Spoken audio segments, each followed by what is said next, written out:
listening to Citizens History, a podcast asking how an awareness of history might help us to identify and address the most urgent challenges facing the United States and the world. Welcome to Season 1, Episode 13. Wherever you are and however you may be listening, we're glad you're here. I'm Padraig Rowan, a historian at Quincy University. Today is the 2nd of July, 2024, and we are delighted to welcome back Philosopher Jonathan Miles, whose book, Practical Bioethics, has just come out. And this book will be the starting point for a wide-ranging conversation across philosophy, history, and the practicalities of ethics and medicine. As always, we invite you to become part of the conversation and welcome your comments, criticism, and suggestions for future episodes.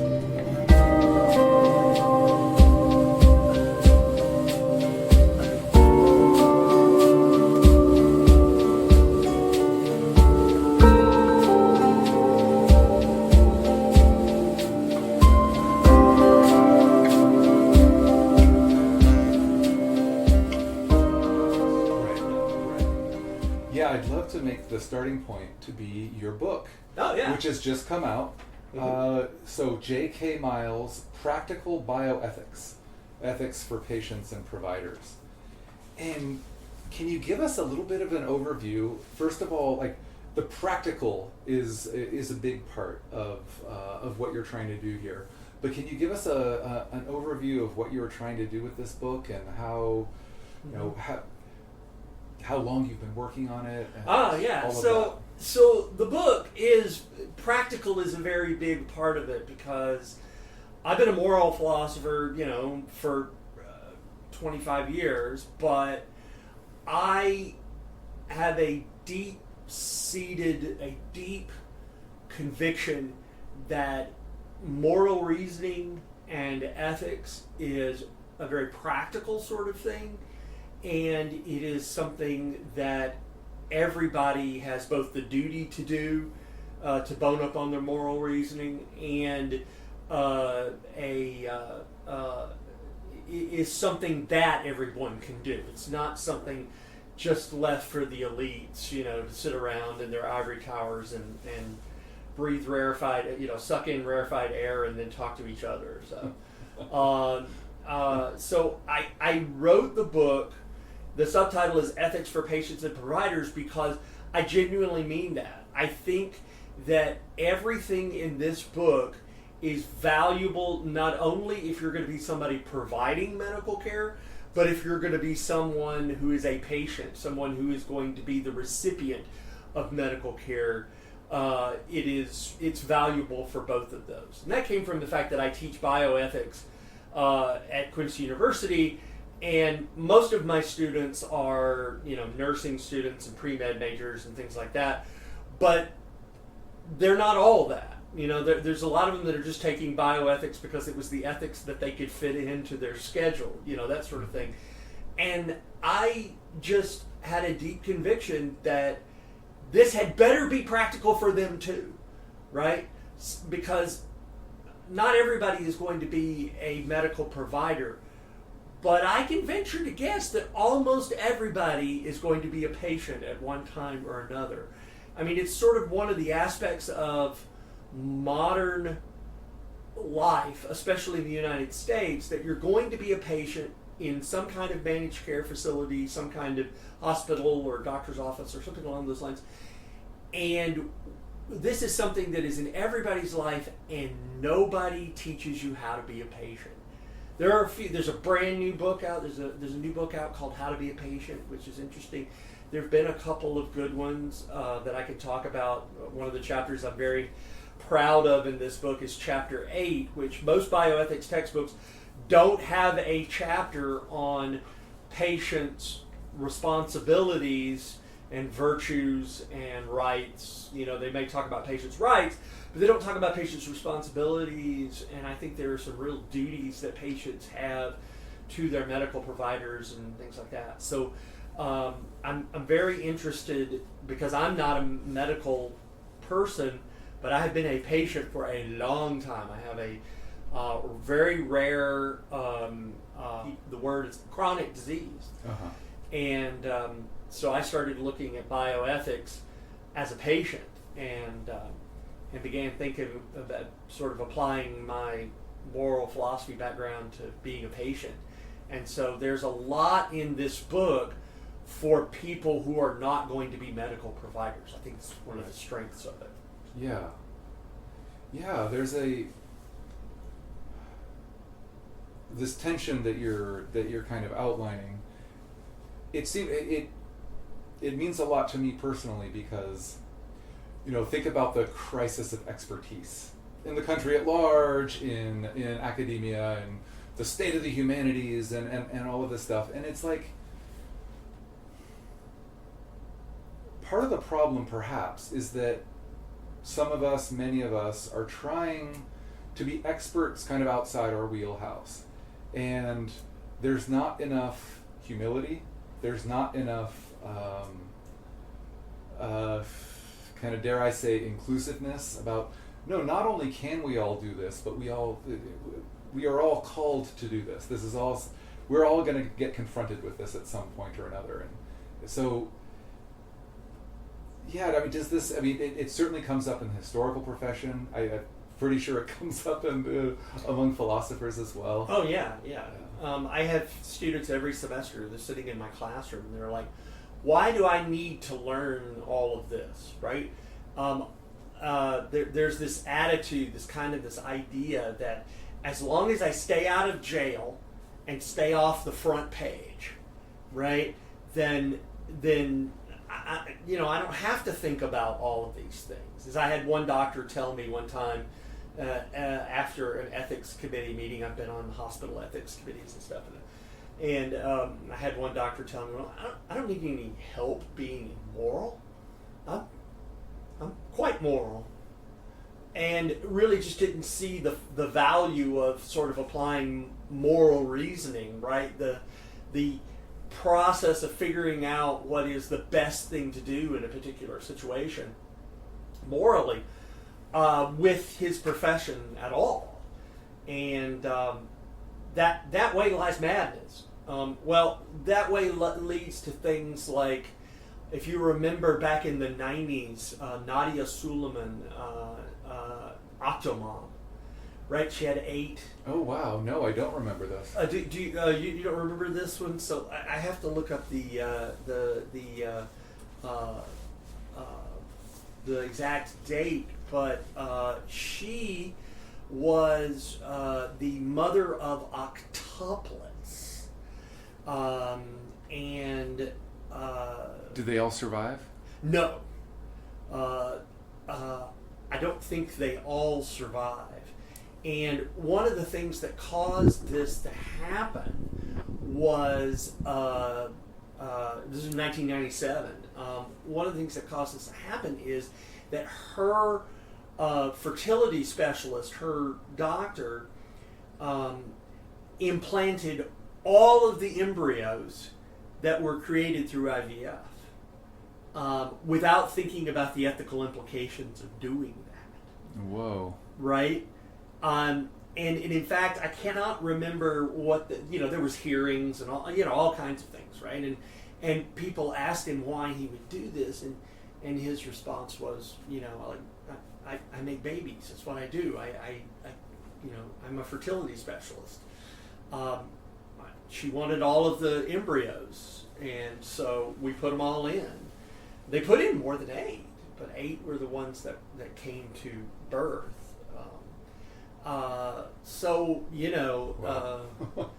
when you ask me, like, did they all survive? Some of them didn't in the womb, but I think all 8 were born, and I'm not sure if they all lived or not. I'd have to look and see, but yeah.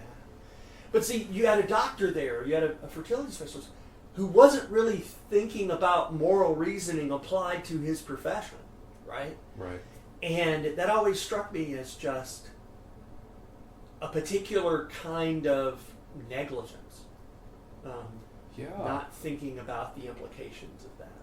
Absolutely. It reminds me a little bit, you spend some time in the book talking about the ethics of clinical trials in poor countries. Yeah. And it also reminds me of, think about the the kind of horrific stuff that was happening in, say, mental institutions or prisons or on indigenous reservations in the early 20th century in America, right? Yeah. With people getting sterilized without their consent, people getting experimented on. Yeah. 1956, I'm throwing dates out here because this is a history podcast. 1956, you have Willowbrook, Yeah. which is this state-sponsored mental facility for children, which, from all accounts, because of its poor funding and poor oversight, was like the third circle of hell. But it was a perfect place to study hepatitis and how it spread among a population, because just about everybody who came into Willowbrook got hepatitis. And was this a common thing in institutions at the time? Like, well, you know as well as I do that in the 1950s, 40s, 30s, the attitude towards mental illness, especially mental illness towards children, was put them away somewhere. Don't have them out in public, right? Like, just put them away. And parents were lining up. There was a waiting list to get into Willowbrook, even though the conditions were so horrible. And there was a just kind of willful blindness about what was going on in those facilities. Yeah. Even up into the 1970s, Geraldo Rivera, one of his first, breaking stories was kind of an expose on Willowbrook. Oh wow! Okay. Yeah. So yeah, there was a lot of this stuff going on in the 50s and 60s. The most famous one, of course, in which all research forever will be judged, is the Tuskegee syphilis experiments at Tuskegee University. I should say syphilis experiments. They weren't really experiments. There's a myth that these people were 400 black men were given syphilis. They were not. They already had syphilis, but they didn't do experiments on them. That might have even actually have been better than what they did do, which was track the progress of the disease over a long period of time from the 1930s to the 1970s, and actively prevented them from getting treatment with the justification that we'll never be able to do this kind of experiment again. That kind of thing. And it wasn't until 1992 that President Bill Clinton apologized on behalf of the country to the surviving members of Tuskegee. Wow. Yeah. Yeah, I mean, there's, just from what little I know of these past experiments, there's this sense, like, when you ask the people, the doctors involved, to justify their actions, these people are not like sitting in some room stroking a white cat, cackling, right? No. These are people who are generally, like, they, as far as they are concerned, they really have good reasons for doing this. It's part of the greater good. It's this. They've got their justifications, and so how do we? I'd love for you to connect that to the current controversy that you talk about clinical trials in poor countries today. Yeah. And what these doctors are missing, where the book, or where just a moral philosopher could intervene and say, hey, so okay, you think you're the good guy. Yeah. I get it. You think you're the good guy here. Yeah. You need to work a little bit harder to justify this, and in fact, you might need to be changing your worldview here. Yeah, well, it was a lot easier to be the sort of, I'm going to change the world and we have to do these things, and, before 1979. Because in 79, we get some real guidelines through a series of reports that sort of start saying, look, you've got to give a justification for these things. We've got to have consent from the patients. We've got, there's a lot of safeguards that start getting put in by by 79. You've got, the common rule, which is a sort of U.S. if we're going to fund any kind of, if the National Science Foundation is going to fund anything or stuff like that, you have to follow these guidelines. And one of the things that was so integral to putting the brakes on that kind of mad scientist thinking, if you will, was what we call IRBs, institutional review boards. That is, before if I'm a principal researcher and I want to do experiments that involve humans, then I have a lot of paperwork to do, first of all. And one of the things I have to do is I have to say, what are the goals of my research? What's my consent process? What's the efficacy of this in the past, like with animals or things of that nature, right? We have a lot of hoops that you have to jump through. And that made it a lot harder to do this sort of thing in the United States. So part of the thing is that pharmaceutical companies, technology companies, can get around some of these things, FDA regulations, things of that nature, by doing their research in third world countries, where there's a lot less of these kinds of regulations and things of that nature. And now, that being said, there is a lot of regulation here in the United States with regard to this kind of research that does throw up barriers to progress as well, right? Like, I think there's some unnecessary ones, and I could get into those. I mean, the Food and Drug Administration, I think, is way too enamored with the idea of a placebo-controlled clinical trial. And as a result of that, we don't get new drugs, new medications, because we would have to do a placebo-controlled trial on a human being, and that gets very, very difficult to do, right? And they're so concerned about the placebo-controlled trials that oftentimes we have real problems. Let me give you an example of what I mean. So I actually heard this from a rheumatologist. We were sitting around, I have a rheumatologist, and we were sitting around talking about this, and he mentioned that we hadn't had, up until just a few years ago, we hadn't had a lupus drug in like 35, 40 years. And the reason for that was because of the FDA's insistence on a placebo-controlled randomized clinical trial. Let me break all those down. So placebo-controlled means we have one group, let's call them the experimental group, right? They get the new drug. And then we have another group who gets the nothing. They get something that has no medical value whatsoever. And it's usually double-blind. That is, neither the participants nor the researcher knows who's getting the placebo and who's getting the experimental drug, right? Now that sounds great. It's really good for making sure that we don't get, that the drug is really effective. It's not just better than telling them that they're taking a drug or something like that, with all the side effects that are involved. That could be a real problem.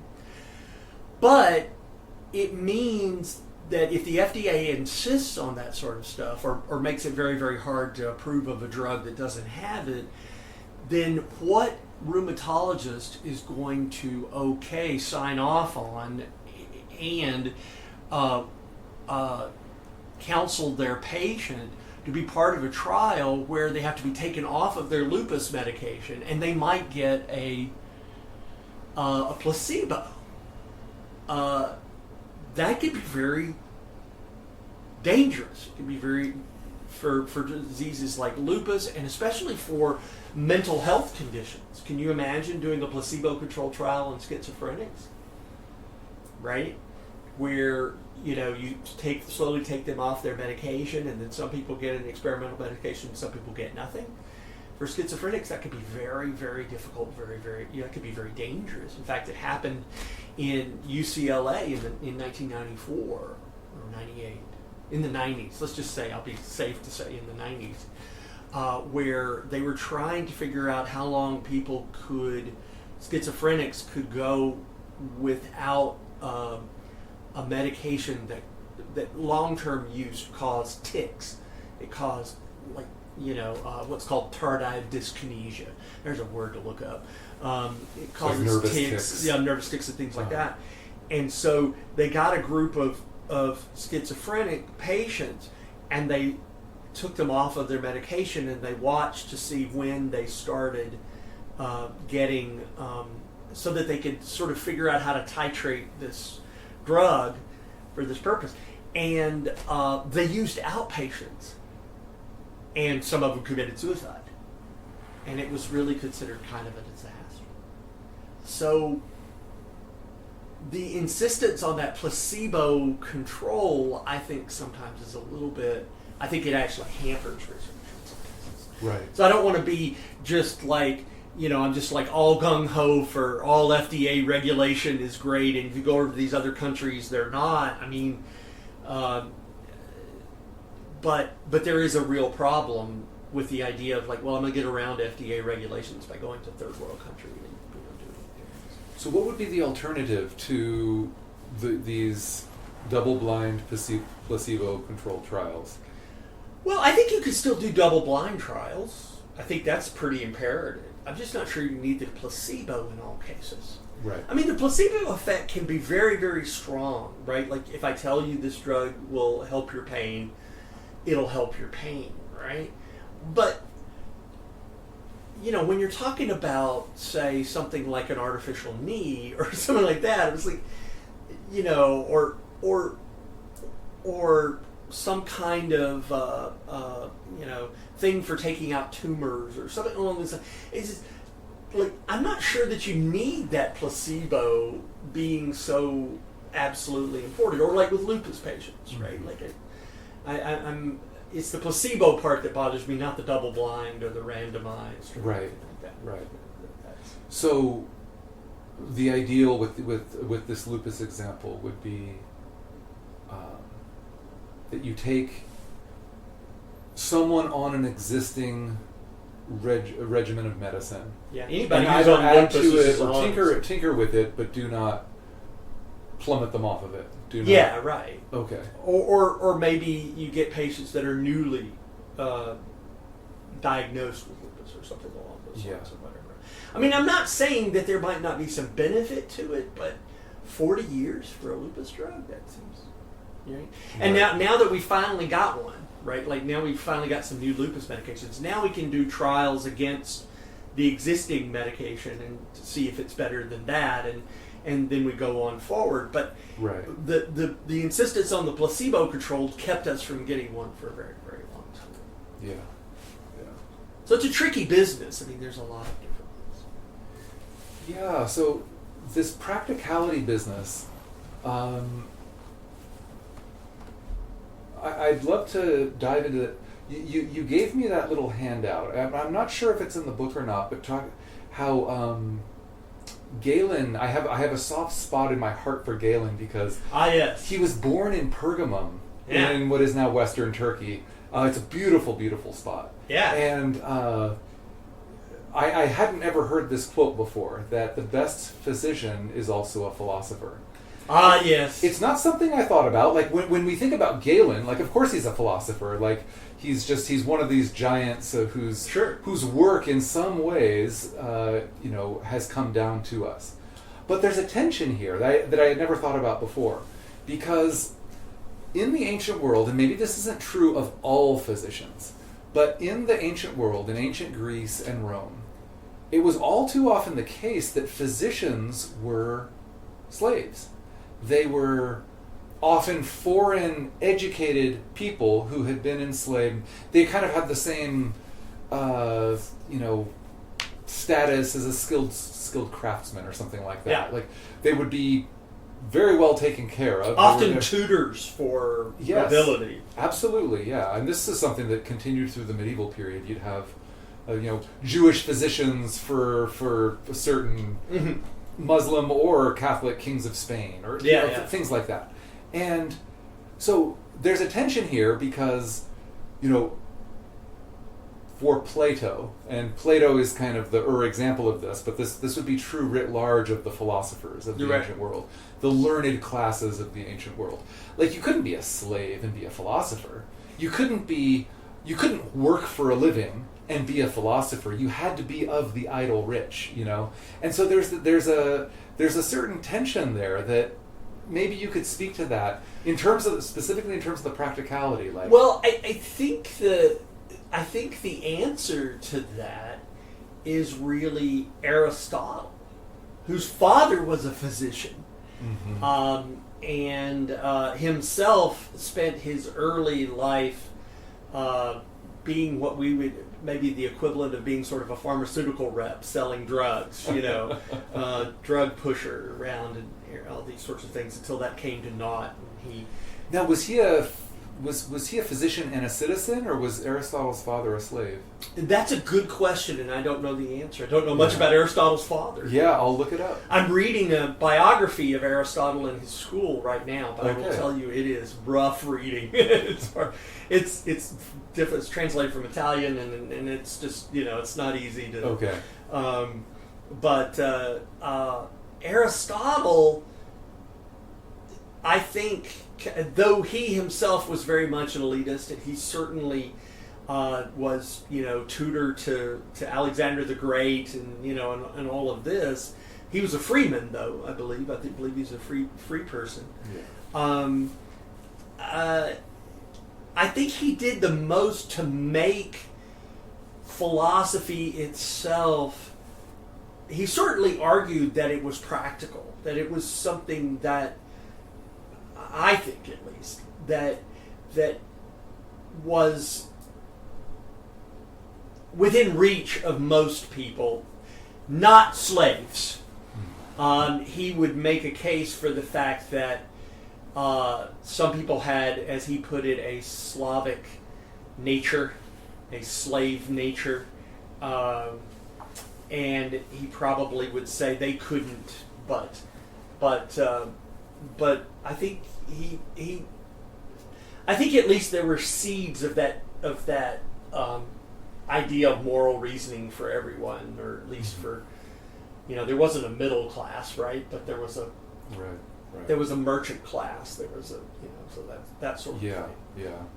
I mean, the reason why I find it fascinating is because there does seem to be an analog with today's academy, right? This isn't the case with all, let's call them humanist scholars. This isn't the case of everyone in the humanities, but there's a sizable contingent in the humanities which will argue the point is not practicality. The point is not applicability. The point is, who knows what use this may have in the near or the far future. We are just attempting to seek the truth. We are just attempting to... I always hated that. When I started doing philosophy, I was trying to figure out exactly... I came to philosophy from theology. And it was actually my professors in seminary who said I should go and get a degree in philosophy. The late Norman Geisler, a Protestant but also a Thomist, for lack of better words. It's so very odd combination of the two. Sort of felt I had the aptitude and encouraged me to go and get a degree in philosophy. And I was just not interested in philosophy if it wasn't going to be practical. I had no interest in just, sitting up in the ivory tower and, working away at some idea or something like that with no practical value. And it's one of the reasons why I turned to bioethics. I mean, I was already studying philosophy, and then I got really sick with Still's disease, and I found myself talking to doctors constantly because they didn't know what I had. It took over a year to diagnose, And I was talking to doctors constantly, and I thought to myself, well, if I'm going to be in this situation and I'm going to be around these people, I'm going to try to figure out how moral philosophy has some value, or philosophy has some value in this kind of situation. And I remember the very first doctor that checked me out, I remember talking to him, and I said to him, what value could a philosopher have for physicians? And I'll never forget his answer to me. He says, we don't know what to do. This is a doctor talking. He says, we don't know what to do when two of us are looking at the exact same evidence and coming to different conclusions. We don't know how to talk to each other. And he basically laid out to me the sort of cookbook approach to medicine that was being taught in the late 90s and early 2000s. And he said, and we don't, and I thought, well, that's a problem of epistemology. And I really like epistemology, so that's kind of interesting, And so I wrote a paper about physician judgment, and I wrote a paper about how we sort of make judgment calls, and that kind of led to bioethics and discussions about bioethics. And I figured out in graduate school that I didn't want to do metaphysics, and I probably didn't want to do epistemology because I couldn't make it practical enough, but I could do ethics, because ethics is something people understand. If you say you're a philosopher, people don't know what they know. Say you're a moral philosopher, they just, like, everybody hates moral philosophers. They just, see the last podcast I was in on religion and the common good. But if you say, hey, I do ethics, okay, well, now I know what that is. Right. Okay, so just back up for a second. Some of our readers won't, first of all, do you remember the title of the book on Aristotle? It's called Aristotle and His School. Okay. And it's by a guy named... an Italian guy? Yeah, it's an Italian guy, but I can tell you... yeah. No, our listeners can look it up. Yeah, they can look it up. Aristotle and His School, and Carlo Natali. Okay. Yeah. Okay. It's really good, but it's very slow going, and I don't like the way... I think it's translated from the Italian. It may not have been. If it is translated from the Italian, I don't like the way they sort of put it together. It's right. Very... Right. It's tough reading. We'll just say that. Yeah. Okay. And then two other things. I want you to unpack, you mentioned your mentor who was both Protestant and a Thomist. Thomist. Isn't that weird? It is. But I just want you to unpack that because some of our listeners might not get what a Thomist is. Okay, yeah, fair enough. And then also, just let's unpack epistemology. Oh, okay. That's because this is also something that historians don't do very well, but it's really necessary to... I agree. I think you're right. I'm so glad that I'm with a non-philosopher, because that means you'll call me on this kind of stuff, because Lord knows I don't want to be misunderstood. That'd be the worst thing, right? So a Thomist is referring to an adherent, a proponent, a follower of a philosopher from the Middle Ages, 13th century, Thomas Aquinas, Thomas of Aquino, a 13th century Benedictine monk, and philosopher and theologian, and revered by Catholics as sort of the doctor of, a doctor of the church, doctor of philosophy.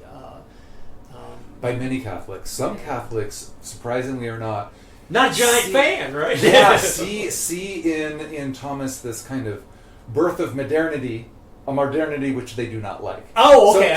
There's this weird subset, but you're absolutely right. Yeah, revered doctor of the church. Yeah. And so the reason why that's important, we're going to get. I think it's especially Stephen Toulmin, the reading that you've got in the book. He references Thomas. He references Alistair MacIntyre, which I really want. You would call a kind of, an interesting blend of Marxism and Thomism. Yeah, exactly. So let's get into that in a second. But now epistemology. Like, how would you break it down for someone who was just walking into one of your classes? So epistemology is the study of how we know. And that sounds strange. Like, what do you mean, how we know? Well, like, what does it mean for something to be true? What does it mean for something to have enough evidence? What is enough evidence, right? Like, why are, what is testimony, and should we believe things on the basis of testimony? I mean, epistemology is really very... I think if I'd worked really hard at it, I could have made epistemology practical. I certainly do find epistemology very practical in my current deep passion about the idea of persuasion and the ethics involved in persuasion, and why it is, like how, here's a good practical problem. What does it take to get somebody to change their mind about something that they deeply, deeply believed in? Like, what is that process? And why does it happen so rarely? And can we know things as true, right? Like, all of that would be epistemology. Episteme is the Greek word for knowledge, or knowing, and so that's where the term comes from. So yeah, how do we know what we know? How do we know what we think we know? Do we know what we think we know? Yeah. What is it to believe something? Like, and can you believe things in degree? And how does that work? And like, there's a lot of neat problems in epistemology to play around with. Yeah. What does it mean for your belief to be justified? Yeah. That's a really important question. Yeah, I feel like in the humanities there's this tension where at the two poles of the humanities, and this is just my own idiosyncratic opinion, you've got history and you've got philosophy. And, okay, on the one hand, back in the time of Aristotle, he would not have distinguished between all the various branches of knowledge that we now consider very distinct and very far apart, right? Fair. Philosophy was just the spectrum of the love of knowledge, whether he's talking about ethics or politics or biology, he would.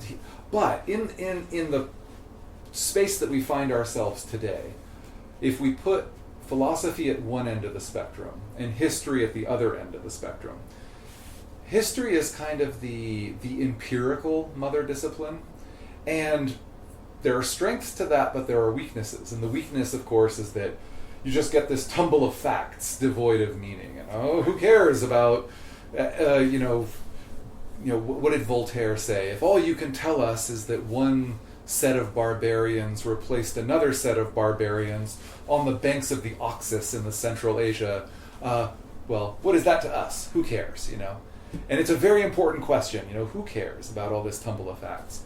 And then at the other end of the spectrum, philosophy is kind of the theoretical mother discipline, where with strengths and weaknesses, and the weakness is that it can become untethered from reality. It can lose that practicality. It certainly can, yeah.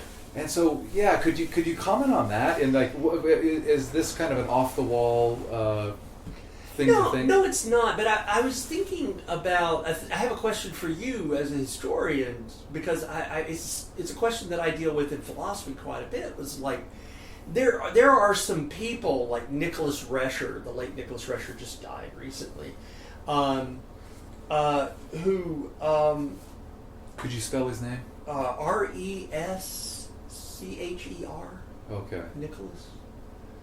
And I'm trying to think of some others that would fit in this category, maybe Robert Adams, who decry that philosophy has become so compartmentalized into like all of these, sub-disciplines, and, they don't talk to each other, and, the moral philosophers don't mingle with the metaphysicians at the APA, the American Philosophical Association, or whatever. There's this worry that we've become so, compartmentalized or whatever. I'm deeply sympathetic. I think you can certainly say that for historians as well. Yeah. I mean, there's people like Rescher, and I may be getting him mixed up with Nicholas Wolterstorff, the other philosopher I'm thinking of, who really, worked in a lot of different areas, and didn't just stick with one particular one. They worked in moral philosophy, they worked in epistemology, things of that nature. I mean, Thomas Aquinas certainly did. Yeah. Maybe it's an apocryphal legend or whatever that Aquinas apparently had several different amanuenses, several different scribes, and he would walk between them, and he would be working on a different part, a different question, so to speak, with each one, and he'd go to this one, and then he'd walk over to the next one, and he'd remember exactly where he was and continue on, and wow, kind of like multiple games of blindfold chess. At the same time, that apparently he was really, like I said, that may be just apocryphal, like some of the other stories, but that was one of them. Like he could just continue, and he would keep them up till like 3 and 4 in the morning writing, because he was doing this sort of the oppressive Zen master. Yeah, the oppressive Zen master. That's right. So epistemology. Yeah, so I wonder if it's the same thing in history. Are there generalists and specialists, and is there a worry that it's become too specialized the way philosophy is? Yeah, definitely, and I think it's fair to say that within the academy, generalists are vanishingly rare, and generally of a certain age. Yeah. If you are on the younger side, you came up in a highly specialized environment, and let's be clear, like some specialization is absolutely necessary. The whole point of nobody can be. Well, there's something weird going on here, because it's not merely a case of, the old guard was much more. I'm certainly not saying that the old guard was more generalist, and the newer folks are more specialist, because you've got this burgeoning field of world history now, and if you talk with some of these historians are still alive, but if you are in the, say, late 19th to mid 20th century, you can tolerate a Western civ. You can tolerate, as a kind of a civics lesson, right, for undergrads. But world history, to your ears, is a contradiction in terms. You can't do world history. History is specific. You got to be, and no one can be in all the archives. You've got to choose. You've got to drill down deep, and you got to. That's what we historians do. We specialize, and that's fair, but I've often been I'm about to get tested in this, in this belief. I've often been banging the drum to my fellow historians. Okay, we go through grad school. We write our dissertation. Where you have to be very specific. Very specific. We've got to master a certain set of texts. We've got to, of course, have our languages mastered. We've got to have our various archives specialize. mastered. You've got to, Absolutely. And then your first book grows out of that dissertation. And this is something that is hyper-specialized generally. Okay, fair. But your second book has to be for a general audience. It has to be. And most historians would laugh at that, because it's like, I wrote my first book, and now I'm still continuing, and there's just no way I can pull out to be able to see the bigger scope, and this isn't what we historians do. This isn't how I'm going to get my grant funding. This isn't going to. That's the part. This isn't how I'm going to get tenure. I think the grant funding fuels a lot of the specializing. Oh, it does. Because how many does. times do you hear after your first year, you get your PhD, you're newly minted, you manage to get an academic job, and now you're sort of in the world and moving around within the academia. Yeah. And how many times do you get told, well, what's your research program? What's your niche? What's your thing? Right. Like so much of that is being told. If you ask me, well, I wrote a bioethics textbook. I guess I'm a bioethicist. I love working with doctors and nurses and things like that. But my next book, the next thing I want to work on, is about the morality of punishment. Well, that's about miles away from bioethics. Absolutely. Now, it's still moral reasoning. It's still somewhere in there, but it's like miles away from that. Right. You start workshopping chapters at various conferences, you are not going to meet any of the same people that you would be that are in the bioethics community. Yeah. And this is it's a funny thing.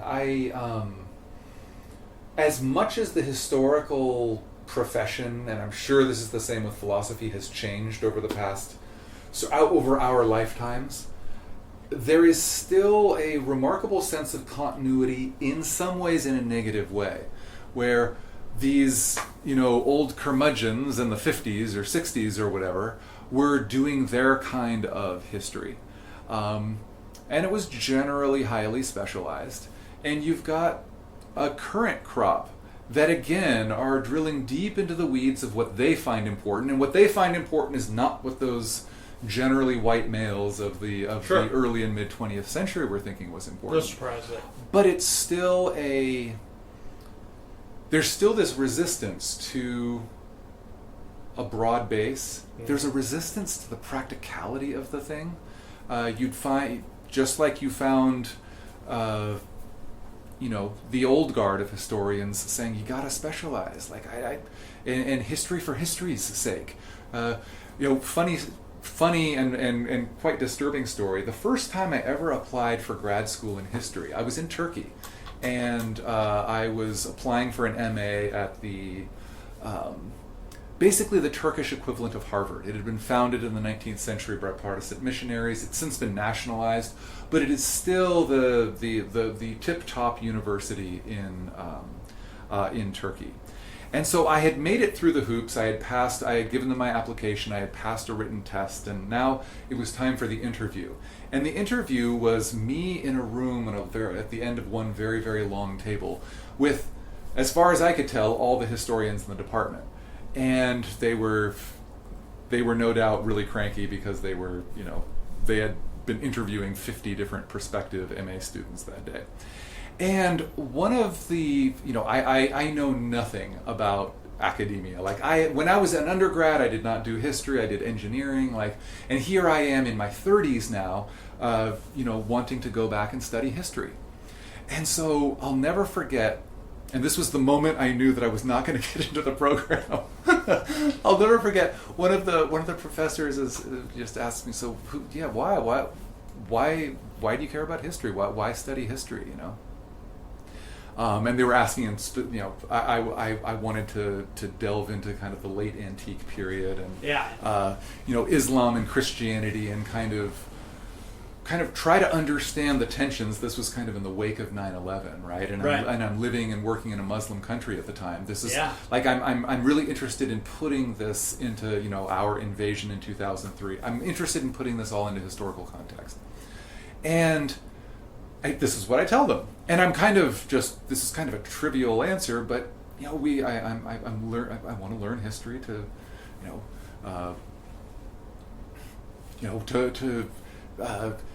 gain perspective, to try to prevent these same monotonous things from happening, the usual cliches, right? And two of the professors, and by the way, all of these there might have been one or two non-Turks in the room, but most of them were Turks, and most of them had been educated in American universities. Most of them got their PhD from some American university. And these two professors just basically jump right in and tell me, but that's not why we study history. We're not studying history for that reason. It has nothing to do with the present. That's presentist, It has nothing to do with. And do you think it would be just the opposite today? No. This was what? This would have been 2008, I think. Maybe very early 2009 that I was applying to this program. No, it would be very much the same today. I guess I was just wondering if in a lot of universities would you have sort of more of an activist faculty? We want to study history in order to you do prevent the you do definitely have, and this is where post-colonialism study. Absolutely. That kind of stuff is in full bore and has been in full bore for a while. But it's weird, despite that explicit activist tendency, there's a... Well, let me just finish this story and then circle back to this. Because it's a very important point. when these professors just told me, like, in no uncertain terms, that's not why we study history. You know, it's not for the present. Right. I kind of knew at that point that I wasn't. You weren't going to get in, yeah. And so I decided to, like, I mean, I didn't, you know, get snippy with them or anything. But you figured you got nothing to lose, right? Right. I said, look, I said, I know I'm a peon here. I know that, you know, who am I? Yeah, mighty, yeah. But with all due respect, I said, that's precisely why we study history. Like, it doesn't matter, and this is where I have less of a problem with the activist agenda of certain historians, even if, whatever it is. I mean, I mostly on the left, because most academic historians do lean left, but you do have a minority on the right, and that's a kind of a very activist mentality too. Well, we've got to push back on the libs and so on and so forth. Yeah. Like, I don't have a problem with that per se, but in fact I have more of a problem with the history for history's sake crowd, the art for art's sake crowd. Oh yeah. Like, of course it's going to connect. Now, we can think we're up here being completely objective, but if we can just acknowledge that even as we strive for this noble dream of being objective, that we're always going to human, right? We're going to human. We're going to fall short. We're going to be subjective, and let's be clear about that. And so,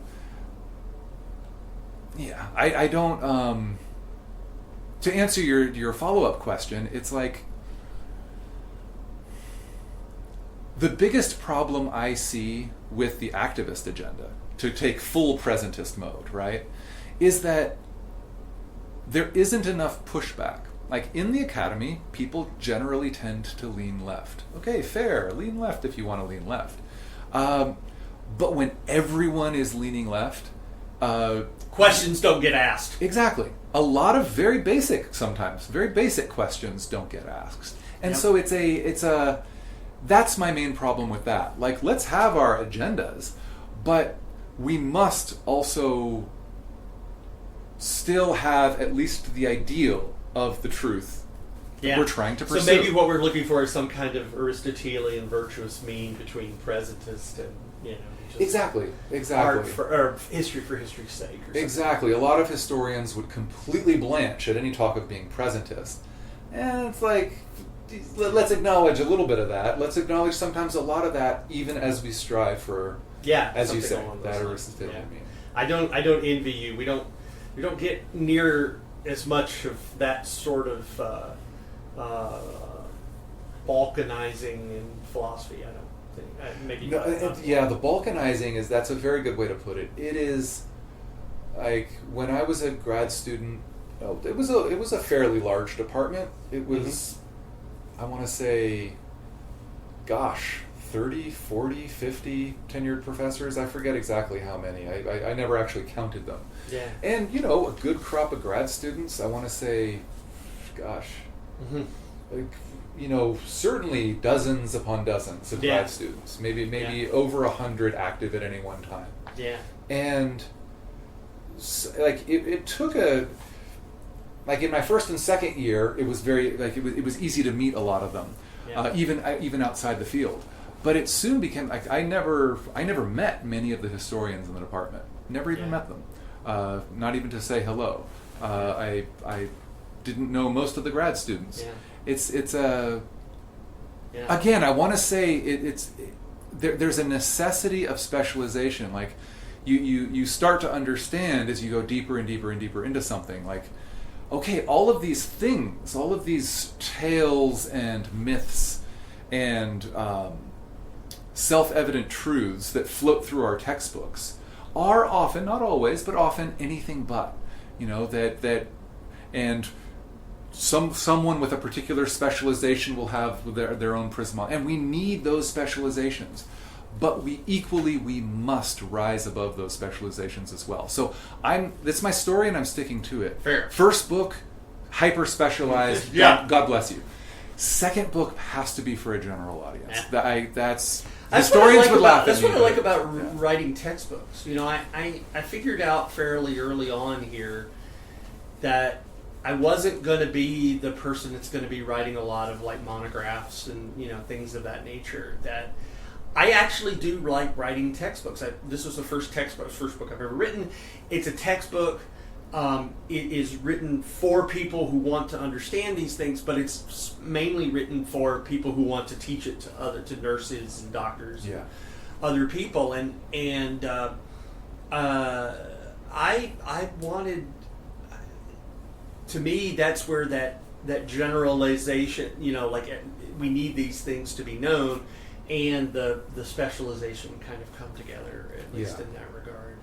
Yeah. And one of the things that I'm proud of in this book is that I really do think that modern medical providers, like people who are going into the medical professions, need to know their history of what, why these things are this way. Like, as I tell my students, every research project forever will, in the United States, will be compared to Tuskegee. It will always be brought up because it was a watershed moment. In 1972, when it had been going on since the 1930s, right? But in 72, someone leaked it leaked it in this. It wasn't taking place like, in the dark room, as you said, with with a bunch of people stroking cats. But it was done in a sort of academic medicine, right? And it was done at departments of the Department of Health and Human Services, and and all of this sort of stuff. And someone leaked it eventually got to the New York Times, and then in 1980, Time Magazine came out with this huge expose, and everything changed. When we were aware of what we had done, where the country was aware of what had been done in its name. I remember Foucault saying, and this maybe he was talking about the history of punishment here. I'm pretty sure this was in Discipline and Punish, but he was saying, social change, social reform will often happen because we didn't like how we looked just then. It offended our image of ourselves, and this was the impetus for this is change. Certainly the case in bioethics. Bioethics has this really weird history that I'm really anxious to talk about. It really gets started. It really gets its momentum around 1972, which coincidentally is the year I was born. And the 70s becomes sort of this watershed moment for a lot of these kind of looking back. There were some Supreme Court decisions and other things, and we look back on it now and we're like, the reason this changed is because we didn't like the way we looked. The first real example of this was in 1962, so we go back about 10 years. A hospital in Seattle, and you could look up what the hospital's name was, I don't remember exactly, but there was a committee. In fact, I can remember the committee that was tasked with deciding who gets dialysis. So dialysis cleans the kidneys. It's a long and arduous process. It's a lot better now than it used to be. But this committee put together, was made up of 7 lay people: a lawyer, a minister, a housewife, a state government official, a banker, a labor leader, and a surgeon. And they were deciding who got dialysis and who didn't. And they were deciding it on decidedly non-medical criteria, right? They were deciding it on the basis of things like, well, do they have a good job? Are they married? The kinds of things that really make us cringe today to think about that. And eventually, the name for the committee that stuck was the God Committee, because if you know anything about dialysis, if you don't get it and you need it, you're going to die. And there wasn't enough dialysis machines to go around, and it was expensive, and there were still a lot of people applying for it. And the committee, what they said was, look, yeah, it wasn't great. We didn't like that we were using these kinds of criteria, but the fact of the matter is we had to do something. Well, right there, at that point, it's like we're doing moral reasoning, right? So we need to think about this in terms of morality, and they didn't. And it came out in Life magazine in 1962, and we didn't like the way we looked. Yeah. I mean, this that changed a lot. This seems to tie in with, so John Stuart Mill, 19th century philosopher, his famous or infamous utilitarianism. Yeah. Generally, when people hear the term utilitarian today, it's a negative reaction. Like, is it fair to, like, number one, how utilitarian were they being, this God committee? And number two, is there ever anything good to say about utilitarianism, the principle of the greatest happiness for the greatest number? Is this, to reject it would be throwing out the baby with the bathwater? Is there something that needs to be balanced here? Yeah, so I have a love-hate relationship with utilitarianism. I'm a great admirer of John Stuart Mill. I wrote my doctoral dissertation on free speech and the morality of free speech, and of course dealt with Mill primarily, trying to defend a sort of Millian virtue ethics kind of thing. And so I there's a lot to admire about. I'll introduce a different term: consequentialism. So utilitarianism is a combination of consequentialism, which says that the right thing, the right-making feature of an action, is its consequences, right? So that's consequentialism. Utilitarianism traditionally is consequentialism plus hedonism, the idea that the only thing that is good or right to promote is pleasure over and opposed to pain, right? So utilitarianism is a particular kind of consequentialism, right? So consequentialism is the big circle, utilitarianism is the little circle inside of it. So the big circle kind of being, the proof is in the pudding.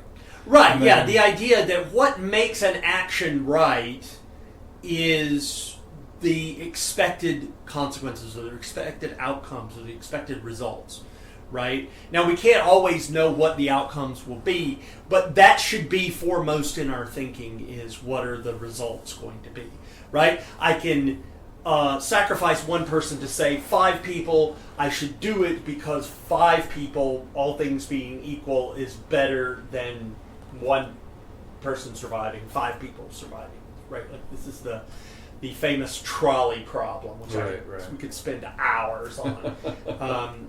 Listeners should just go look up the trolley problem and look at about 30 different permutations of the trolley problem. There's the fantastic game online where it'll take you through various permutations of the trolley problem, and you can test your intuition, whether you pull the switch and save 1 person or 5 people or whatever. And there's something very, very strongly that I appreciate about consequentialism. Maybe not utilitarianism, because I'm not a hedonist. I don't think all pleasure is equal. Well, neither did John Stuart Mill, for that matter. Mill's kind of an odd utilitarian. We usually associate him with utilitarianism. But he was a lousy utilitarian, as opposed to his father's friend, Jeremy Bentham, who he grew up around, and and all of this sort of stuff. And so consequentialism has some very strong motives. I think there are cases where we have to think in terms of consequences, right? But I don't think that consequences are all that matter. So I'm what you call an ethical pluralist. I spend a lot in chapter 1 of this book. The first 2 chapters of the book are basically, the first chapter is about dilemmas, about moral dilemmas, what they are. I call them damned if you do, damned if you don't moments, right? Like, if we do this, then we violate this moral value, and if we don't do it, then we violate this other moral value. And that's what a real true dilemma is. And so I spend a lot of time doing that. And then in the second chapter, I sort of look at ethical principles that come out of our intuitions about that, and then ethical theories like utilitarianism, and which elevate some of those principles over others. And I talk about that medical ethics, bioethics, has always been pluralistic. And I think that is because it grew not out of a bunch of moral philosophers sitting in a room with a white cat stroking it, but what happened was in the 70s, all of these things started occurring that didn't make us look well, and the medical community reached out to the moral philosophers and said, "Can you help us?" And the moral philosophers, I joke about it, but it's kind of like, "Oh, you like Sally Field at the Oscars? You like me? You really like me?" I mean, like, we were just over here being really irrelevant, and then all of a sudden we now can be relevant again. And there's a wonderful article in the I think the first or second chapter of the book by Stephen Toulmin, called "How Medicine Saved the Life of Ethics." We were doing all of this ethical high, the kind of rarefied academia, and medicine came along and said, "Yeah, you know what? We need you to be like 90% more practical, but we really do want to learn from you." Because we've got committees deciding who lives and dies based on whether or not somebody's married, or they have children, or whether they were a stripper as opposed to a funeral worker, things like that. And we need some help, but we're going to need you guys to be like a whole lot more practical, And actually, let me plug while I'm here. I hope this gets in. On the back of the book and at other places, I have a Substack. It's completely free, unlike lots of Substacks, but... nice, miles to go. Yeah, I know, it's cheesy, but I needed something, great. But it is called Miles to Go, and it's spelled just like it sounds, M-I-L-E-S, to go, because that's my last name. And in there, on that Substack, every 2 weeks or so, roughly, I sort of deal with things that I didn't get to put in the book, or I talk about a particular article in the book, or I talk about, like, just recently I just finished one on artificial wombs and people not wanting to do first in human trials on artificial wombs because of the moral implications therein, and the political fallout and all that sort of stuff. So I just talk about that in a recent one. But the Substack has a lot of that sort of stuff, and one of them I deal with Toulmin's article and sort of the history of how bioethics came about in the 1970s as medical people started saying, "Hey, look, we're going to be doing this moral reasoning. Maybe we should check with these philosophers who've been doing a lot of it." And so by the end of the 1970s, you have the very first bioethics textbook. It's Principles of Bioethics by, the name escapes me right now, but I'll get it. Beecham and Childers. Okay. Beecham and Childers, and it's like in its, ninth reprinting now. It's 9th edition or something like that. It's, sort of the standard. Let's talk about Toulmin a little bit. Stephen Toulmin. I ran across him in a completely different context years and years ago. This must have happened back in the 90s, where he appeared alongside people like Dan Dennett and Rupert Sheldrake and Oliver Sacks as some Dutch guy. I'm forgetting what it was. I'm forgetting the name of the thing. But it was basically bringing these giants of philosophy into conversation with each other and watching them and vehemently disagree. It was a really great. But so Toulmin, in this article that you include in your book, one of the things that sticks out to me is he's talking about, look, we need to strive to be reasonable rather than insisting upon an exactness that the nature of the case does not allow. And I really liked that. It was very, it goes straight to the heart of what you're talking about with practicality. And he draws that right from Aristotle, right? Exactly. Aristotle says in the Nicomachean Ethics, that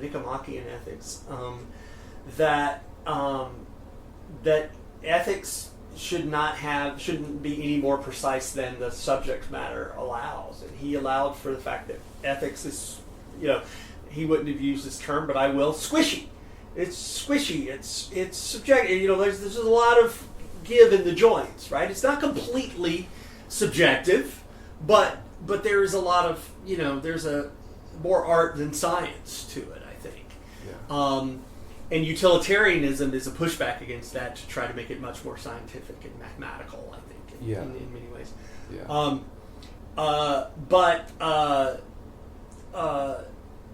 That idea that it has principles, but it doesn't have rules, say, for example, is very much Toulmin, who is a great proponent of what we call casuistry, right? That is the basic. I define it in the book, but basically, casuistry is the idea that our ethical principles derive or sort of distilled out of comparing paradigm cases. So it's much more about what are our intuitions from this case across to this case across to this case, then leading to principles, right? And he's famous. He has a book called The Abuse of Casuistry. Casuistry, of course, got a really bad name from people who didn't like the way that it was used in the Middle Ages with Aquinas and a lot of the schoolmen, the scholastics. Yeah. And he tried to rehabilitate the idea of casuistry. Okay. Interesting. So it shouldn't surprise you that he wants a lot more play in the joints when it comes to moral reasoning than perhaps a utilitarian or something. Right. And there's there's so many directions to go here, but one of the ways in which he builds on that work, and this is true in bioethics, this is true, I'm pretty sure, in other branches of philosophy, I know it's true in history, I think it's fair to say, writ large in knowledge generally, we are in a place, and this is why he brings in MacIntyre, right? We'll talk about Alistair MacIntyre in a second, but there's a certain... So, my favorite book of Toulmin is a book called Cosmopolis, and he's basically teasing out the idea of, he's basically saying modernity is not all it's cracked up to be. We made a wrong turn at some point. And some people will say it happened back with Thomas Aquinas, some people will say it happened with Descartes. Toulmin argues for like the 1580s, 1590s, so the late 16th century. Okay, right around where the Reformation's getting really good and going. Right? Yeah. And so, but there's a certain idea that he shares with a lot of philosophers and just knowledge folks generally, just saying, look, we took a wrong turn. We need to get back to a little bit more of a, using your term, squishy. Kind of we're trying to more judgment calls. Find exactitude where it just doesn't exist. Right. And there's something to that, right? I wouldn't go so far as to subscribe to the wrong turn theory of history, but this is where one of the reasons why I love Alistair MacIntyre. And so he started out as more of a mainline Marxist, right? And then he kind of, with his book After Virtue, published in 1981, he kind of goes into this, as you say, kind of a Thomist, kind of a Marxist meets Thomas Aquinas. And one of the things I don't subscribe to his wrong-turn theory of history either, just like I don't subscribe to Toulmin's. But one thing that I do find very compelling is that, so, rights did not spring from nowhere. They did not come like Athena out of the head of Zeus. They were not discovered out of some timeless place. Right. They arise out of history. They arise out of particular historical contexts. And I really like, and this was the stress that Toulmin put on it in the reading for your book. Yeah. Basically saying, we are not the atomized individuals that we think we are. We're part of a community, and these rights and these obligations arise here. They don't arise out of our atomized, what we imagine to be our atomized individualism. Yeah. Yeah, and you find that even so far back as, I want to plug my one of my mentors, Fred D. Miller, who's at the University of Arizona. He has a book called Nature, Rights, and Justice in Aristotle, and he wants to say that the seeds of that kind of right, of the idea of human rights and individual rights, are in Aristotle. That they're in potential in Aristotle. To use an Aristotelian phrase, they're potential, not actualized, but they're. And so I'm reminded of that all the way back. I've always appreciated that about Fred's work in Aristotle's Politics. Yeah. Particularly. Yeah. Absolutely. One of the things that I found most valuable in McIntyre, like he is struggling with this. He's noting he's this very accurate critic in noting that in our ethical tussles, we are assuming an impersonal standard of virtue, and the closer we look for it, the less we find it.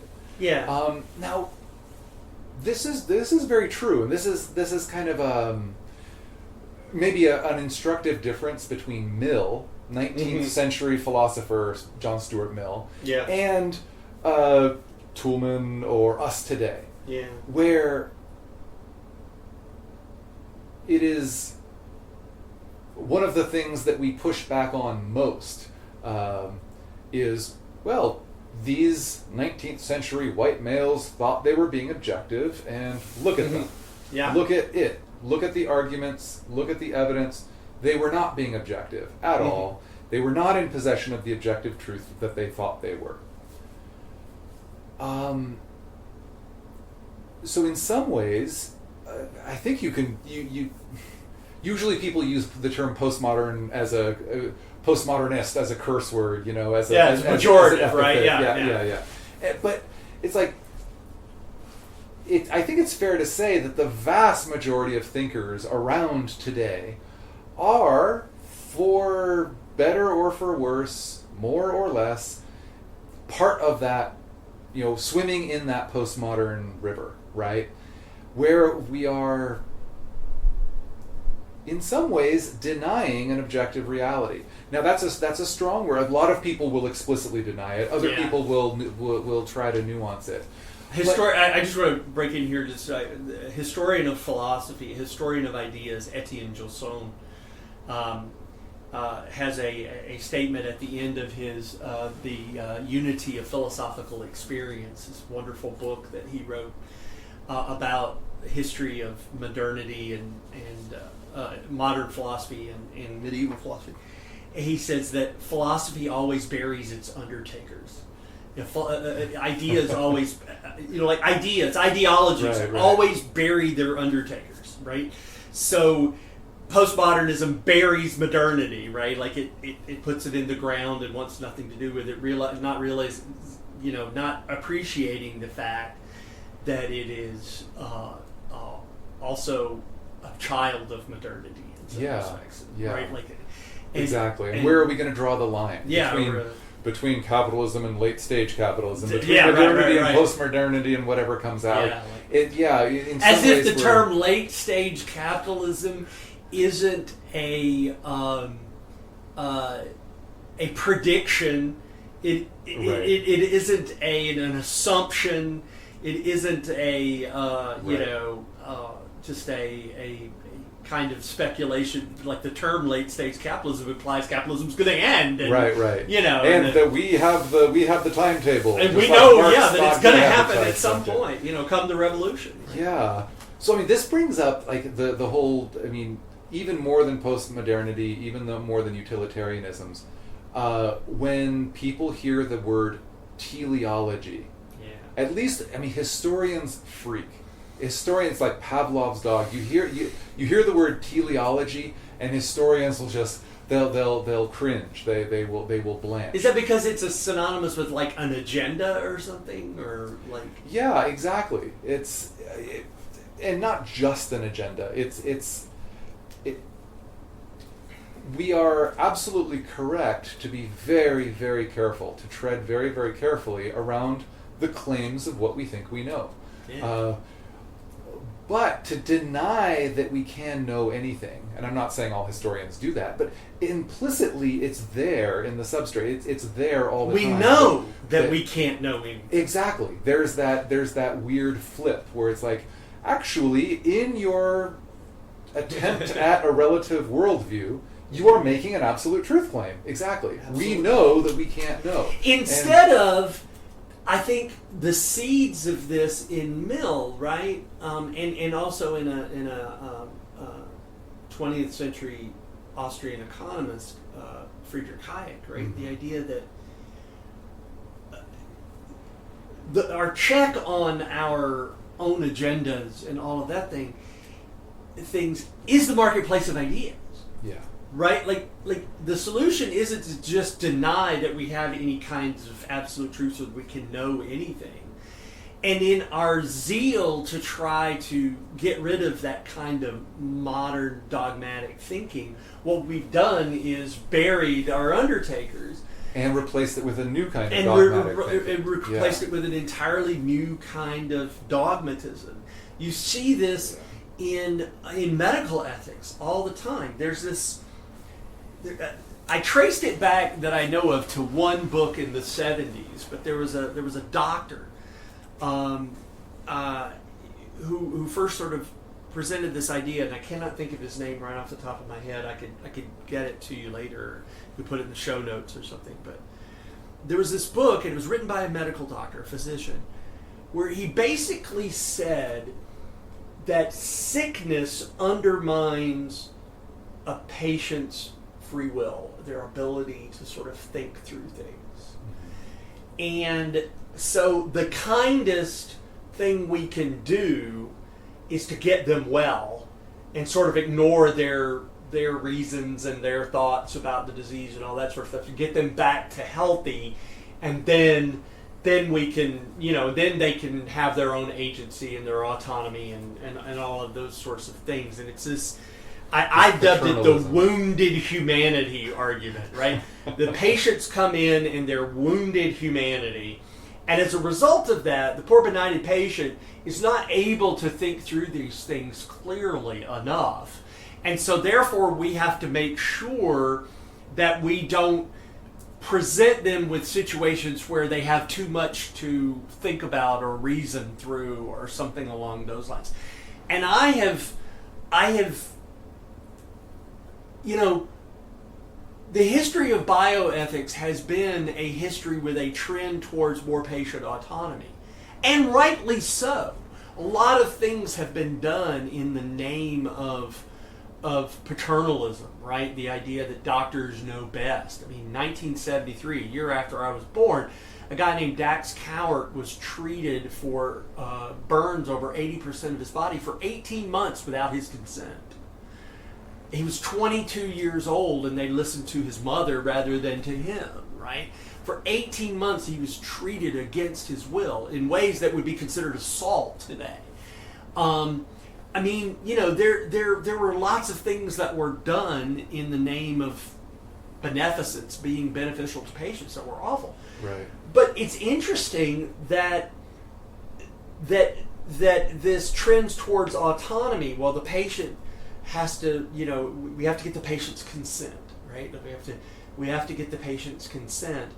And then it becomes, well, let's not tell the patient about this, because then they'd have to think through it. And they're sick, of course, and so they can't think through it. and we don't want to put them in a situation where they're stressful and they have to think about that.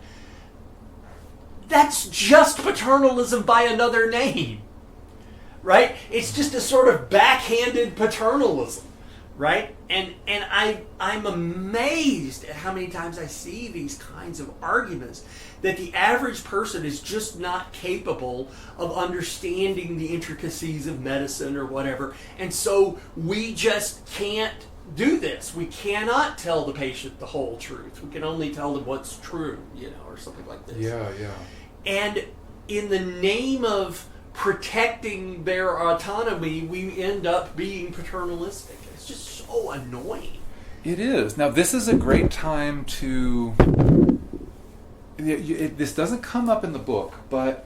Well, let's use the reading in the book as a springboard. Gerald Dworkin, is that right? Yeah, Gerald Dworkin. So, philosopher. When he's talking about paternalism, and he, if I'm understanding correctly, he is arguing that, okay, given everything that you're saying and everything that's right on the money here, is there ever a time where paternalism is not a dirty word?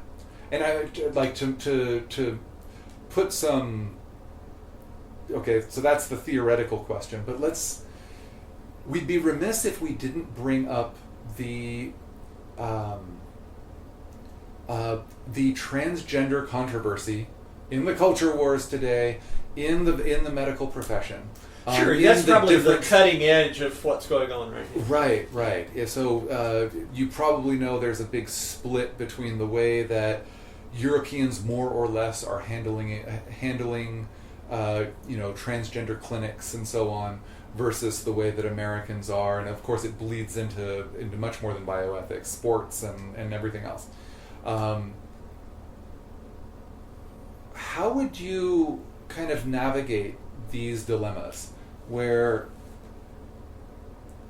you've probably heard of the Tavistock Clinic in the UK, and the just... One of the things that's interesting for me, just as an amateur on the outside looking in, is generally speaking, almost throughout for my whole life, if you are an American and you say something like, "Oh, the Europeans, they do it so much better than the Americans do," right? That by itself, forget about the content, it marked you as someone on the left. It marked you as someone who had a certain set of political priorities and this and that. One of the very interesting things I've seen in the past couple years at least, maybe several years, is that I see more and more a lot of people who identify on the right of the spectrum speaking that same language now. Oh, look at the Europeans. They know what they're doing, They're not letting men and women play rugby together. The Tavistock Clinic has done assessments, and they've said, no, we really need to pump the brakes on puberty blockers. Swedish also calling for putting the brakes on here. Right, and, right. Denmark as well, them all saying the same thing. And even a study done in Australia is concerned. And just once again to plug the Substack, I did a whole post on this, because one of the things somebody said was, "What did you not get into the book that you wanted to get into the book?" And I said, transgendered issues was probably one of the things that I wanted to deal with, but I just didn't. It's designed to be a book that can be used in one semester, and that's 16 weeks for most universities. And there's 9 chapters, two weeks for each chapter. That's about, and you're going to still have to cut out some of it. So it's going to be difficult to get everything in that I wanted to. And the law wasn't settled. It's just getting started. So I just wrote about it in the Substack. I did something on gender treatment for minors and kind of a little bit, and I'm a little bit sympathetic to the concerns about putting on the brakes, right? Like I try to be neutral in all of this. There's one post at the very beginning of the Substack where I say, where I just, It's titled "So You're Just Switzerland Now?" I try to, and I give reasons why I don't sort of let my view, my own particular views come out in a textbook, for example, or something like that. I try to play both sides against the middle, and do all of that sort of stuff. As I say to my students, I'm a philosopher. I will argue at the drop of a hat, and I'll drop the hat, right? Like I'm perfectly capable of arguing both sides of these particular issues. So I try to do my best to be fair. But, when people that have been doing it the longest, Sweden has been doing transgender treatment for the longest, and they're saying, starting to say, put the brakes on, I think we should listen to that. There might be some reasons for that to be the case. I think that one of the ways to navigate this is to say that all transgender treatments are not created equal. There is a big difference between surgery, puberty blockers, and hormones. Like some of the main difference being how permanent they are. So I think that's one of the first things to really look at is the distinction between the different kinds of treatments. It's also interesting to me, it's the politics. It's said that politics make for strange bedfellows. Well, it's like bioethics says, hold my beer, right? When it comes to these kinds of issues and this kind of legislation, you do get some weird bedfellows, right? The right has normally been champions of parental rights, except when it comes to this. Is there a little bit of an inconsistency there? I don't know. That's kind of an unusual thing. And the law about it, I'm very interested in the sort of the legal issues, but we're going to find out because there's going to be lots of since the Dobbs decision. We are going to see a lot of different experiments in how to write legislation and regulate transgender issues, and we'll see who does better, worse. I don't know. Yeah. I don't know if that answers your question, but it's like that's a place to start. Yeah, it's a. I remember as a kid, there were all these bylines in soap operas, right? Storylines in soap operas about somebody going off to Brazil to have have a sex change operation. Yeah, but this is new, and it presents dilemmas that just didn't exist before. So there are these. I'm always interested to trace the continuity, but then also to where do I need to acknowledge some real change or transformation. It's just there's just so much hay getting made with this on both sides of the political aisle. And how would you navigate, Well, I think one thing that several scientists have said, and I couldn't pull direct quotes right now, but several scientists have said, we felt enormous political pressure to make pronouncements this way or this way when we were looking at our research studies over transgender treatments.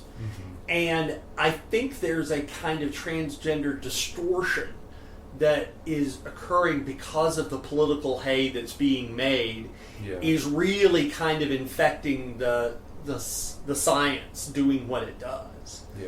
And I'm enough of a modern to say I don't like that, right? There should be some independent scientists should not be afraid to say, this is, a climatologist in Florida should not be afraid to talk about climate change, and and likewise, a transgender researcher in California should not be afraid to say, we need to put the brakes on this or whatever. I think that there ought to be a sort of an independent academia in that regard, and I really do worry about the political hay that's being made in today's climate. Right, there's something to be said for that kind of independence. And, of course, still allowing for a robust sort of freedom of speech to criticize and, politically, all of that sort of stuff, that kind of thing. Yeah. I think that's our best safeguard is, allowing for a lot of voices. Maybe not every voice, right? Like not every voice, but if you've got a PhD in microbiology or you've got a PhD in glaciology and you want to say something about the current climate change models that doesn't fit the narrative, you should be able to say it. And you shouldn't be, there should, peer review should be good for a reason, and it shouldn't be. Yeah, I mean, this goes back to, our previous point about, if I don't mind activist scholarship, maybe I need to change my thinking, but I don't mind it. What I mind is the groupthink that we just. If everyone and most humanities departments, most philosophy departments, most history departments, in general in American universities, people will lean left, often overwhelmingly lean left. And when we're not asking the questions, right? When we're not even hearing the questions, when we're kind of existing in this bubble where, the bad people might be out there, but we're the good people. Even the Vatican has a devil's advocate when we're trying to decide its sainthood. Exactly. Right? I mean, they're I really like. Do you know Andrew Sullivan? Oh yeah. Yeah. So I really like his take on this. Yeah. He's, I'm not sure if it's appropriate to call him a conservative Catholic, but he certainly would call himself more or less a conservative and a Catholic, and and he's also a gay man, and he's got this, I think, a very valuable perspective to be able to say, look, he's not beating this drum of of course anti-gay or anti-transgender, but at the same time he and I've listened to a lot of the people who have appeared with him on his podcast. There are some stark criticisms that we need to be paying attention to. One of them would be something like this: that our term "gay" is very recent, right? Men have been having sex with men since before humans, right? But our term "gay" it's a very new thing, and even the concept of sexual orientation. Exactly. Right. What, an ancient Roman or, I don't know, an Italian of the 19th century or, a Turk of today what they would call, a youthful exploration of identity and sexuality, we tend to take as some reified core personality trait, right? And yet again, becoming dogmatic when we don't mean to be, becoming dogmatic when we're not even aware that we are. Yeah. There's this. This happens in discussions. They get ossified into this is your identity. But why are you denying your identity? Well, right. It's my identity or not. Yeah. So someone like Andrew Sullivan, who has all the chops in the world to make this point without, he's kind of going to piss off both sides when he makes this point. He checks all the intersectional boxes, but he continues to piss off both sides. And I mean, it's a very necessary thing to do so, because one of his main points is that, well, given the way that this has kind of almost become contagious in society, that someone like him, who I think he's a little bit older than us, he's 10 or 15 years older than we are, but someone like him who grew up a gay man now will, and this might not always be the case, but it's often enough the case that gay men are rightly pointing it out, they'll say, no, I'm not a gay man. I'm transgender. Like I'm just not. And there's a certain this is a really good way of this is a really good way to understand the influence, the kind of the mutual interaction between bioethics, between medical practice, between and just the humanities, and just how we think about ourselves as how we think about identity, how we think about. Do we make our own identity, or is our identity the product of some kind of communal idea or something along those lines? I mean, exactly. There's like just to give one example on this. I attended this transgender adoption conference several years ago. This was in the Bay Area. This was in Oakland, California.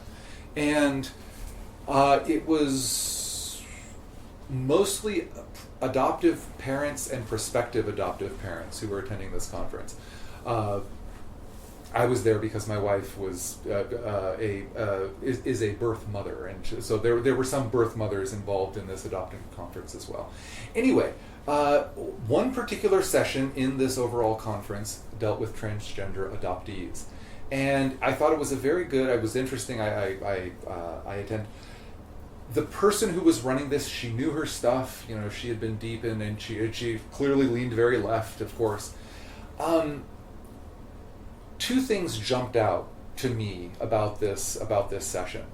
Number one, the way that she defined gender, right? She starts off with defining gender, and she defines it in a way that most people who are not, on the cutting edge of this kind of stuff would just say, oh, well, what you mean is personal identity.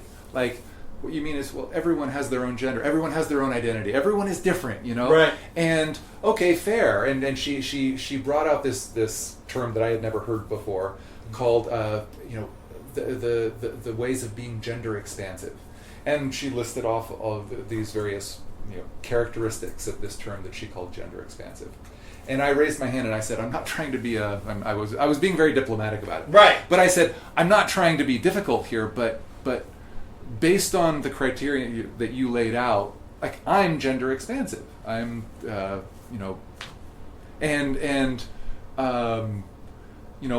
a man. I identify as a man. I like women, but at the same time, there's a if I can identify as gender expansive based on the criteria that you laid out, I feel like not everyone in the LGBTQIA plus community will be very happy with that. Like, they probably won't want me as a fellow traveler. Not to say that I'm not kind of sympathetic to the aims and all of this, but it seems if everybody's gender expansive, then no one is. Exactly. Right. And the second thing that I'd like to throw at you is a guy who was an adoptive parent. There were no children at the conference. He had adopted a 2-year-old, and he said, "Look, I told my 2-year-old girl that," he said, "Hey, I think you're a boy, because you're playing with trucks and this and that and the other thing." And he was clearly looking for affirmation here. He was clearly like, "Look at me, I'm so woke," to use the phrase, right? And I didn't say anything, but it strikes me as really, really dangerous. It strikes me as, like, if I were running things, if I had the opportunity to be paternal in that instance, I wouldn't let him near any children. That seems crazy. Like, a 2-year-old hearing that, like, you're gonna like, not over and above the kind of, I think, abuse that entails. Yeah. There's a certain. So you see yourself, this guy, this adoptive father, sees himself as on the cutting edge, right? Right. In rebellion against all of those traditional gender norms, right? Those traditional gender stereotypes, those traditional gender understandings. And yet, here he is replicating exactly those gender norms and stereotypes in this weird inverted way. Like, oh no, you're clearly not a girl because you're playing with a tractor. You're a boy. you're playing with a little toy tractor. It's just this has to be a part of the discussion. It really is crazy. Yeah, I mean, there's certainly some craziness going on here. One of my favorite writers is a guy named Cory Doctorow. Now, he's a fiction writer. Okay. He writes a lot of fiction. He worked for the Electronic Freedom Foundation. He was a big advocate. He writes a lot of like speculative near future science fiction. And in one of his recent novels, he has a character who is a young male, and his grandfather is obviously of a different generation. He's more like our generation, like something like this. And it's clear in the story that he just doesn't find. So this is like 2058 or something like that. It's the forests are on fire in California. The whole country's covered in smoke. All this is kind of environmental collapse or whatever. And Cory Doctorow has this character who just finds the concept of heterosexual, homosexual, trans, like all. It's just like it doesn't. None of it matters. Like his generation, Cory Doctorow has written a character whose generation, and you get the implication from the generation is we don't care about those categories anymore. Like we're all gender fluid. Like it's just there's no, his grandfather says to him, just pick a lane. Like the implication is that I don't care if you're gay, I don't care if you're straight, just identify as something. And the character in the story is just like, why? I don't have to. I don't want to. I wonder if he's being prophetic.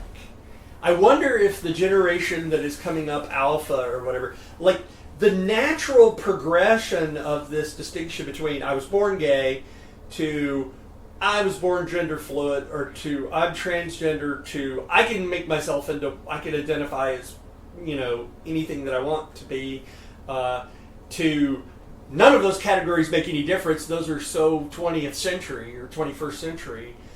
I wonder if that's what's going to happen. I wonder if it's just going to it's literally going to dissipate to the point to where there's nothing. Now, it can't dissipate completely without the law changing a lot. But I wonder if that's prescient, if that's what's going to happen. I should read the book. I can tell you what the name of it is. It's his newest Cory Doctorow. Cory Doctorow, and he just wrote several new ones, but he loves to write this sort of speculative. It is called The Lost Cause. The Lost Cause is the title of it. Okay. That's one of his. Yeah, I'll look it up. My sense is that a qualified no. We're not going to be headed quite there. Now, will these categories kind of float up and vanish? In some ways, because going back to that original point about gay being a very new term, not that men having sex with men is any kind of new thing, but when I put it this way, if we see on the street here, especially in Quincy, but someplace, on a big American in a big American city, you see two guys walking down the street holding hands. We assume that they are gay. We assume that they're a gay couple, and we might have positive or negative judgments about that, but we assume that they're a gay couple. If you see guys walking arm in arm on the street in Turkey today, or in Egypt, that would be the last thing on a Turk's or an Egyptian's mind. Because of the segregation of the sexes, the only public displays of affection that are really socially acceptable are, for men, like, walking arm in arm with another man, or having your arm around another man, or kissing another man. Not, of course, like, tongue in the throat, but like the kind of public displays of affection that we might assume most Americans, most Westerners would assume, oh yeah, they're a gay couple. It just, it doesn't track. It does not map from one to the other. Yeah. And my wife's relatives are all from Louisiana, and one of the things I had to get used to was the kissing on both cheeks. Okay. It was very strange to me when I first met her 9 million relatives, was that, the men, the women, everybody would kiss on both cheeks. Very French, very Italian. That whole area. Absolutely. And so Turks use the English word gay now. But they, when they're speaking in Turkish, they use the English word gay, but they do not mean by it what we mean by it. Yeah. When we see those two men walking on the street holding hands, we assume that they're a gay couple. When a Turk says, I'm gay, or I am not gay, what they mean is, they don't mean I have sex or I don't have sex with other men. Yeah. What they mean is, I am in the dominant position. If I am the penetrator, then I am not gay. It doesn't matter. I could be having sex with a man. That tracks with ancient Rome, doesn't it? Exactly. Carries on. It tracks with ancient Rome and Greece. It tracks with India today. Mm-hmm. That is a much more world historical normal thing. The first thing that a Turk will want to know if you're having sex with another man is, well, are you on the bottom or are you on the top? That's the first thing that will enter their head. And one of them is acceptable and one of them is not. Exactly. If you are an adult man and you are getting penetrated, that is the unacceptable and shameful thing. Otherwise, who cares, Right. And so, in that sense, I can see our category of gay kind of getting subsumed into the world historical thing again. Because in the early 20th century in America, that's how it was as well. There's a wonderful book called Gay New York. I'm forgetting the author right now, but it's a wonderful book basically tracing how this category of gay came about. And it's a fascinating read that we can go into. This is actually a really interesting point, a touch point back to bioethics, because around the same time that bioethics is beginning to, people are starting to take moral reasoning in medicine seriously, you also have the gay rights movement. I mean, Stonewall is 1970... 69? 69, yeah. 69. The women's rights were all... So the bioethics, the patient's rights, and all that other stuff kind of grows up along the same line as we were thinking about our morality with regard to all of these other things. We're around the same time, around 1969, 1970, the civil rights movement, the Stonewall riots, which certainly had a tremendous effect on gay rights in the United States, right? I mean, people talk about post-Stonewall and pre-Stonewall, I mean, in 69. So, there's this sort of, all of that is happening here in the U.S. around the same time. Yeah. Which I find really quite interesting. But, yeah, I think, it's interesting that you brought that up. It allowed me to bring up another historian, a classicist named Sarah Rudin, who writes about this idea of what homosexuality was in ancient Rome and ancient Greece, and in the Roman world, in a book on the Apostle Paul. So she has a chapter on Paul and homosexuality. She has a chapter on Paul and women. And she does a very nuanced, I think, tour of just that idea that you were talking about, that anal sex, if you were the penetrator, then it was considered perfectly fine. In fact, it was a form of domination. It was a form of humiliation of prisoners. It was, it was like all of these sort of things. And her point is that sort of anything like what we would consider gay culture today just didn't occur. It wasn't in Rome. There wasn't anything like that. Right. And she goes into a lot of detail, and it's just really interesting. Yeah, I look through her the up. ancient That's sources. fascinating. Yeah, Sarah Rudin is her. Ruden. Yeah. Ruden. Yeah, the book is called Paul Among the People. Okay. Yeah. Well, I feel like we could go for a lot longer. But Oh, sure, yeah. We should probably stop for today. If only we had time to talk about, all of the fun court cases. Let's do that sometime. Absolutely. Let's do all the cases about removing ventilators and all of that stuff. All happening in the 1970s. And conjoined twins. And Oh yeah. There were some fascinating examples. Yeah, so we should do that at some point. It would be a wonderful. You could talk about research ethics a little bit, but then really getting into the sort of the patient-doctor relationship, the history of that in the 1970s is really quite interesting. Well, I cannot recommend your book highly enough. Practical Bioethics, Ethics for Patients and Providers. Yeah. J.K. Miles. Thank you. And the Substack, Miles to Go. Miles to Go. Free. Great name. Free for everyone. No paywall. No paywall at all. Awesome. Yeah. Thank you very much. Yeah. Thank you.